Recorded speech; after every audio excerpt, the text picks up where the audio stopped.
Hey guys, welcome back to my new vlog. कैसे हैं आप सभी? आई होप सब अच्छे होंगे। मैं भी एकदम बढ़िया हूँ। स्वागत है फिर से मेरे एक नए व्लॉग में। और आज के व्लॉग की शुरुआत लगभग सुबह 7:30 बजे से हो रही है।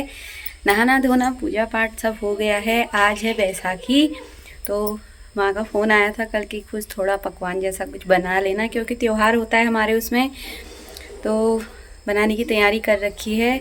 बाकी नहा धो के पूजा पाठ कर रखा है। यीशु उठ के सीधे भाभी के घर चली गई है और मैंने कहा जब तक वो गई है तब तक मैं नहा धो भी लेती हूँ, पूजा पाठ भी कर लिया। अभी आ जाएगी तो तब खिलाती हूँ उसको जो भी बनता है। फिलहाल मैंने पकौड़ी बनाने की तैयारी कर रखी है और थोड़ा सा आटा गूँथ के रखा है, तो पूरी और पकौड़ी बना दूँगी साथ में। भगवान जी को भोग भी लग जाएगा और मेरा त्यौहार भी हो जाएगा। और आज एक ख़ास दिन भी है। आज है मेरी ननद लोगों की एनिवर्सरी। आज ही के दिन उनकी शादी हुई थी। उनकी शादी को 3 साल पूरे हो गए, चौथा साल लग गया है। और घर में तो फ़िलहाल मैं और ईशू ही हैं आजकल, तो ऐसे ही चल रहा है प्रोग्राम। बाकी मेरी टीवी लगी हुई है, मेरी टीवी की आवाज़ भी आ रही है हल्की हल्की।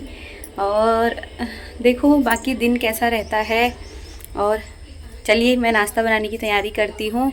आप लोग भी इंजॉय कीजिए आज का दिन। नाश्ता बनके मेरा रेडी हो गया है और नाश्ते में मेरी पूरी पकौड़ी और ये मेरी बैगन की सब्जी है रात की। बाकी चटनी भी है मेरी, चाय भी बनाई है मैंने और सूजी का हलवा भी है। तो फाइनली करती हूँ नाश्ता। और ईशू ना अपना खाना लेके वहीं भाभी के घर पे चली गई है, क्योंकि जब मैं बना रही थी मैंने भाभी लोगों के वहाँ भी भिजवाया था ना पकौड़ी वगैरह बना के, तो वहाँ कहने लग गई कि मुझे भी करना है। तो उर्मी ने बोला क्या कहते हैं, तेरी मम्मी ने ही भिजवाया है तो घर आके बोल रही है मेरे को भी दे दो पकौड़ी खाने के लिए, क्योंकि जब मैं बना रही थी तब वो घर में नहीं थी, उसे पता भी नहीं था नाश्ता क्या बन रहा है। बाकी उसकी प्लेट लगा के फिर अभी उसको वहाँ पहुँचा के आई हूँ मैं। बोल रही थी मैं धैर्य भैया को भी खिलाऊंगी अपने उसमें से और खुद भी खाऊंगी, तो चली गई। उसको मैं वहीं छत में छोड़ के आई हूँ। बच्चे की छुट्टी है आज बच्चों की। दिशा गई है स्कूल, बाकी उर्मी और धैर्य घर में है, तो वो दिन भर वहीं रहेगी। आज उसका कोई प्लान नहीं है घर आने का। पर बाकी मैं भी करती हूँ नाश्ता और फिर मिलती हूँ आपको। कपड़े वगैरह आज नहीं धोने हैं क्योंकि मेरे ही नहाए के हैं और ईशू को कल ही नहला रखा, तो आज नहीं नहलाऊंगी। उसके कल के कपड़े हैं और मेरे आज के हैं, तो परसों को इकट्ठा धोऊंगी, मतलब कल को धोऊंगी। कल बुधवार भी है तो और चीज़ भी धो लूँगी। एक आध तौलिया वगैरह धोने का हो रहा है तो मशीन ही लगाऊंगी डायरेक्ट। कल के मेरे नहाए के भी हो जाएंगे तो इकट्ठे हो जाएंगे, तब अलग अलग तो नहीं धोने, क्योंकि एक एक जोड़ी बचे हैं तो एक एक जोड़ी तो नहीं धोने मैंने। बाकी फ़िलहाल आज मैं और काम कर लूँगी। मैंने थोड़ा सा धनिया काट के रखना है, बीज वाला वो धनिया हो रखा है मेरा कब से। और बाहर से मेथी काट के रखी है मैंने, थोड़ा सा कभी तड़का वगैरह लगाने के लिए चाहिए होते हैं, तो थोड़ा थोड़ा बीज हुआ है उनका, तो उनको मैं छोटी छोटी डिब्बी में भर के रख देती हूँ, क्योंकि कभी कद्दू की सब्ज़ी वगैरह बनाओ तो मेथी की ज़रूरत पड़ जाती है। और कोई काम है नहीं मेरे पास। फ़िलहाल मैं और ईशू अकेले ही हैं आजकल, तो अपना दिन का खाना वाना बना के मस्त करके सो जाते हैं। और बाकी भाभी लोग भी ईशू को मिस करने लग जाते हैं। कल ईशू पूरे दिन अपनी मौसी के वहाँ थी। शाम को भाभी पूछ रही थी ईशू कहाँ थी आज, पूरे दिन दर्शन ही नहीं दिए। वो लोग भी पता है, मतलब उनको आदत हो, क्योंकि ईशू सुबह उठ के भी वहीं, शाम को भी वहीं, दिन में भी वहीं, हर समय वहीं रहती है। वो थोड़ा थोड़ा मतलब थोड़ा घर आती है फिर चली जाती है, थोड़ा घर आती है फिर चली जाती है। तो उनको भी आदत जैसी हो गई ना। कह रहे थे ईशू आज दिखी नहीं पूरे दिन करके। मैंने कहा ईशू आज घर में ही नहीं थी, पूरे दिन मौसी के वहाँ बिताया, उसने नहाया भी कल मौसी के वहीं था। तो मैं फटाफट से नाश्ता कर लेती हूँ, मिलती हूँ आपको थोड़ी देर के बाद। क्या कर रही हो यहाँ? क्या है मतलब?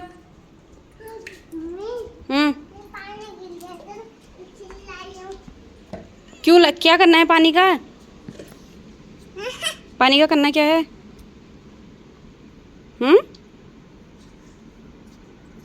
पानी नीचे गिराओ, जल्दी जल्दी गिराओ और गुड़िया उठाओ अपनी। तेरी नहा लिया तेरी गुड़िया ने। चल नीचे चल, घर चल रहे अब। अरे घर चल रहे, चलो।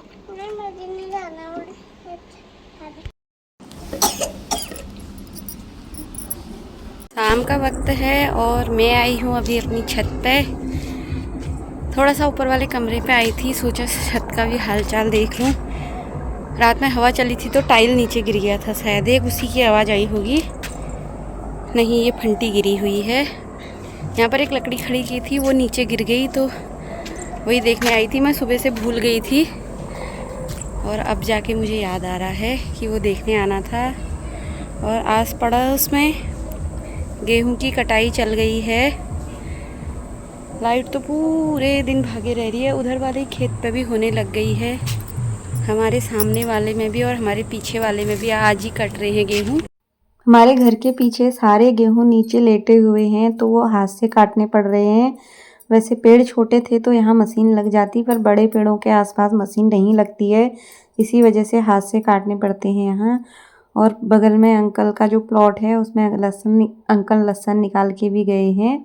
थोड़ा वो कल घर ले गए थे, ये जो थोड़ा हरा हरा था वो सुखाने ऐसे ही डाल गए थे उसको, अभी नहीं लेके गए हैं, आधा ही ले गए कल, आधा बचा हुआ है। और इधर साइड प्याज वगैरह लगाई है उन्होंने, थोड़ी थोड़ी मक्का के पेड़ भी बोए हैं।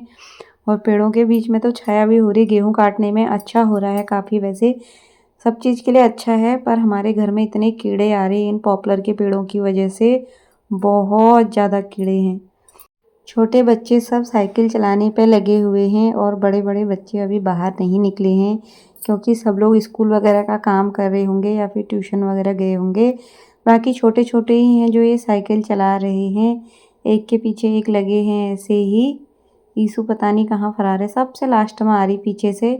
और हमारे घर के सामने वाले खेत में भी गेहूं कटने लग गए। अब देखो ये कितना रोती है। अब तो बारिश आने वाली है। चल उतर, अब उतर, जल्दी उतर। नमन पकड़ो इसको। अब गोलू भैया को भी तो बिठा के लाएंगे एक चक्कर। आजा, इसके बाद आपको बिठाऊंगा एक चक्कर गोलू भैया को। खाना खाने के बाद रात को हम टहलने आए थे और ईशु अपनी मौसी के घर दौड़ गई। और रात को देखो चैन नहीं है, कोई नहीं है कॉलोनी में, और अपनी मौसी के वहाँ देखो इसको, वहाँ गेट खोलो खोलो लगी।